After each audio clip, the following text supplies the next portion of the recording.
يرتد منكم عن دينه فسوف يأتي الله بقوم يحبهم ويحبونه أذلة على المؤمنين أعزة على الكافرين يجاهدون في سبيل الله ولا يخافون لومة لائم ذلك فضل الله يؤتيه من يشاء والله واسع عليم۔ ترجمہ: اے ایمان والو، اگر تم میں سے کوئی اپنے دین سے پھر جائے گا تو اللہ ایسے لوگ پیدا کر دے گا جن سے وہ محبت کرتا ہوگا، اور وہ اس سے محبت کرتے ہوں گے جو مؤمنین کے لیے نرم اور کافروں کے لیے سخت ہوں گے۔ اللہ کے راستے میں جہاد کریں گے اور کسی ملامت کرنے والے کی ملامت سے نہیں ڈریں گے۔ یہ اللہ کا فضل ہے جو وہ جس کو چاہتا ہے عطا فرماتا ہے، اور اللہ بڑی وسعت والا، بڑے علم والا ہے۔ اس آیت میں اللہ رب العزت نے ارتداد پر سرزنش فرمائی،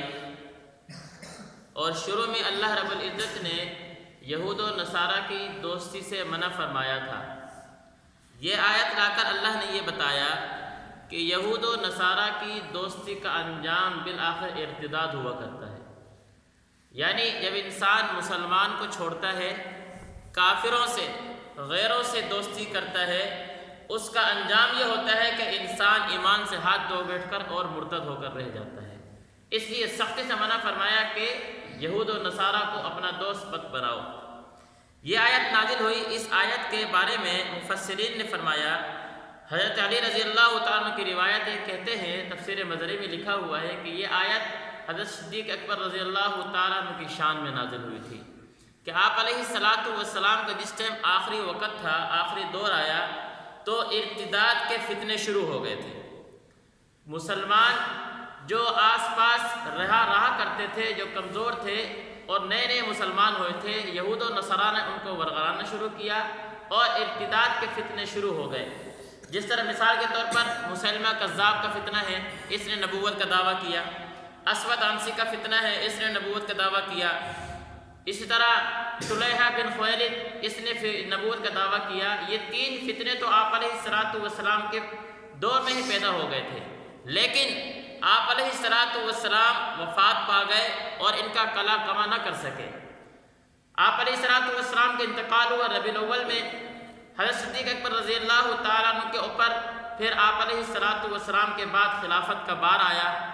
حضرت صدیق اکبر رضی اللہ تعالیٰ عنہ نے ان کے خلاف جس ٹائم جہاد کرنا چاہا تو حضرات صحابہ نے منع کیا۔ منع کرنے کی وجہ یہ تھی کہ ابھی مدینہ کے اندر کے حالات ٹھیک نہیں ہیں، ہم اندرونی حالات کو ٹھیک کریں، باہر کے فتنوں سے بعد میں نمٹیں گے۔ حضرت صدیق اکبر رضی اللہ عنہ نے فرمایا، کیا اس طرح ہو سکتا ہے کہ آپ علیہ السلام جو دین لے کر آئے وہ دین مٹتا رہے اور صدیق یہاں بیٹھا رہے؟ اس طرح نہیں ہو سکتا۔ بالآخر آپ نے فرمایا کہ کوئی میرا ساتھ نہ دے، میں تنہا اکیلے نکل کر اس فتنے کا قلع کما کروں گا، اس فتنے کے خلاف جہاد کروں گا۔ اور آپ گھوڑے پر سوار ہو کر نکلے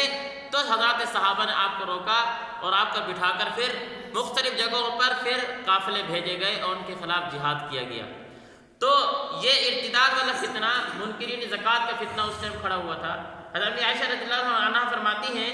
کہ جو بار حضرت صدیق اکبر رضی اللہ تعالیٰ عنہ کے اوپر آیا تھا،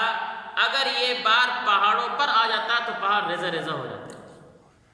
یعنی آپ علیہ السلام جو نبوت کی سیٹ پر بیٹھے ہوئے تھے، آپ کے جانے کے بعد دین جو آپ علیہ السلام لے کر آئے اس کو اپنی اصلی حالت پر برقرار رکھنا یہ آسان کام تو نہیں ہے۔ پھر کہیں سے نبوت کا فتنہ اٹھ رہا ہے، منکرین زکوٰۃ کا کہیں سے فتنہ اٹھ رہا ہے، کہیں سے جو ہے نا اسلام کے خلاف سازشیں ہو رہی ہیں، مختلف قسم کے فتنے کھڑے ہو رہے تھے، لیکن سب کا کیا ہے خاتمہ کیا اور سب کے خلاف جہاد کیا۔ تو یہ آیت اللہ رب نے فرمایا کہ اے مومنو، اگر تم ارتداد سے باز نہیں، اگر تم یہود و نصارہ کی دوستی سے باز نہیں آؤ گے تو یہ بات کان کھول کے سن لو کہ ہم تمہیں ختم کر دیں گے اور ایک نئی قوم ایسی لے کر آئیں گے جس میں یہ صفات ہوں گی کہ اللہ ان سے محبت کرتے ہوں گے، وہ اللہ سے محبت کرتے ہوں گے، اور ان کے ذریعے اللہ رب العزت اپنے دین کو برقرار رکھیں گے اور دین کے کلمے کو بلند رکھیں گے۔ یہ وہی صفات ہیں۔ اور پھر حضرات مفسرین نے یہاں تک فرمایا کہ آج کے دور میں بھی اگر کوئی ان اوصاف کو اپنا کر کفر کے خلاف اور اسلام کا کلمہ بلند کرنے کے لیے اب بھی اگر ان اوصاف کو اپنا لیتا ہے تو یہ آیت اس کے بارے میں بھی فضیلت رکھتی ہے، یہ آیت اس کے بارے میں فضیلت رکھتی ہے۔ جس طرح مفسرین نے کہا حضرت خالد بن ولید رضی اللہ تعالی عنہ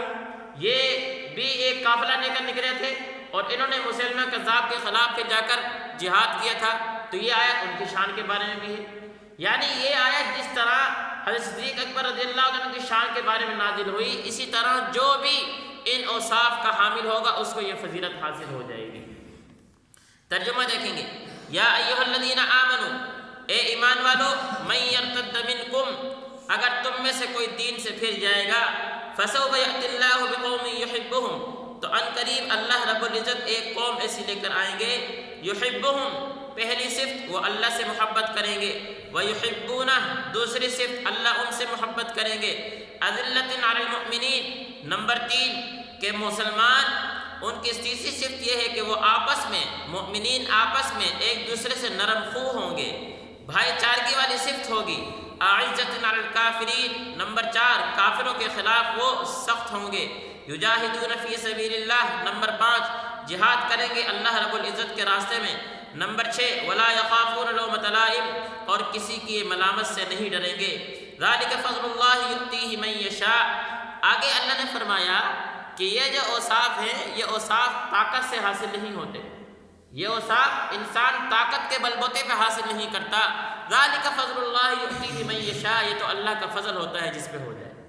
یہ تو اللہ کا فضل ہوتا ہے کہ جس پر اللہ اپنا فضل فرما دیں، اور اللہ نے فضل دکھا کر پھر کروا کے فرمایا ہے، حضرت کہ اللہ تعالیٰ عنہ نے بھی اس فضل اور ان اوصاف کے وہ حامل تھے۔ ذالک فضل اللہ یؤتیہ من یشاء،